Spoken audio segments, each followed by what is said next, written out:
Jimmy Garoppolo is out for the season after breaking his foot in a win over the Miami Dolphins on Sunday, which means Mr. Irrelevant, Brock Purdy, shout out Iowa State, should be the 49ers starter here moving forward. Before we get into that, make sure you drop a like, make sure you comment and subscribe, and shout out to Reginald for a recent comment on one of our recent videos about Bryce Young. Man, I could not agree more. But make sure you like, comment, subscribe to catch us talking sports every single day. But let's get to the topic at hand. It's Jimmy G. It's the 49ers and their new quarterback, Brock Purdy, man. What do you make of all this? Can Purdy lead this team to its high expectations? Man, I think that the expectations are limited a little bit. I wonder about what they can actually do in the playoffs, per se. Yeah. As far as making it, at this point, the NFC West is just abysmal.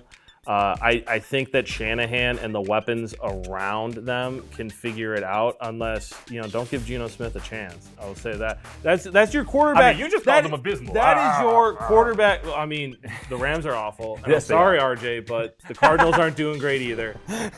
Cliff Kingsbury needs to get out of there. But the thing is like your quarterback battle now is between the Seattle Seahawks and the San Francisco 49ers, and it's Brock Purdy versus Geno Smith. And how we all drew it up, right? Exactly. I mean, I predicted that. I don't know if that was on your NFL bingo card, but it was on mine. That's just tough. And I mean, Geno Smith could beat them, but other than that, you're going to be able to trust on the weapons and the defense and everything like that. But once you get to the playoffs, the quarterback play really does matter. No doubt. And I don't know if Brock Purdy is going to be able to do that, to raise them up. I love the story. I like Iowa State. He was great for them last year. I just don't know how high that ceiling is for this team now when you're dealing with somebody like that. Yeah, I mean, I get it. But if we're being honest here, many people thought that, like myself, that the 49ers were Super Bowl contenders. Mm-hmm. And what was the biggest reason against them being as such? Questions at quarterback, right? Yeah. I don't think that changes much with Brock Purdy now in the fold. And, I mean, let's take a look at Sunday being thrown into the fire in a game he probably had no inclination that he was going to play in. Nope. He played pretty damn well. We can see his stats right here on the screen. Threw for over 200 yards, 2 touchdowns, quarterback rating of over 88. I mean, he outplayed Tua Tagovailoa, who is in the midst of an MVP season. Wild. Now, Tua was without both of his starting tackles, and he was playing against a much better defense. But nonetheless, Brock Purdy, again, coming off the bench, played a pretty damn good game. And again, as we know, go ahead. All I'll say is this is one thing that you hear a lot of times too, though, is when you have a situation like that in a game, when the defense hasn't been able to game plan for that specific quarterback, it throws a huge wrench into their plans. But how much you could see teams slip up? Fair, but how much different are the play styles of Jimmy G and Brock Purdy in this offense led by Kyle Shanahan? I don't think there was much difference at all in terms of how Kyle Shanahan called the plays and the type of calls that he played and how the offense was executed. Yeah. Brock Purdy came in and was basically Jimmy Garoppolo in that second half.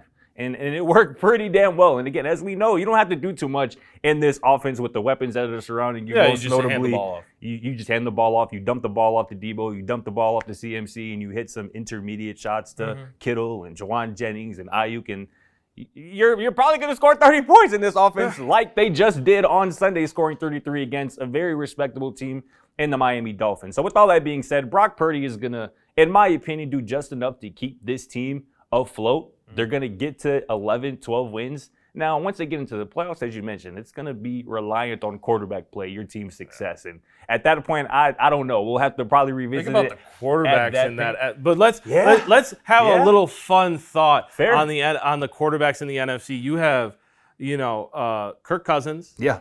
You have Jalen Hurts. Yep. You have maybe Daniel Jones or Taylor Heineke, Dak Prescott, and of course the NFC South is going to let Tom Brady in, of course, because somehow that's all right.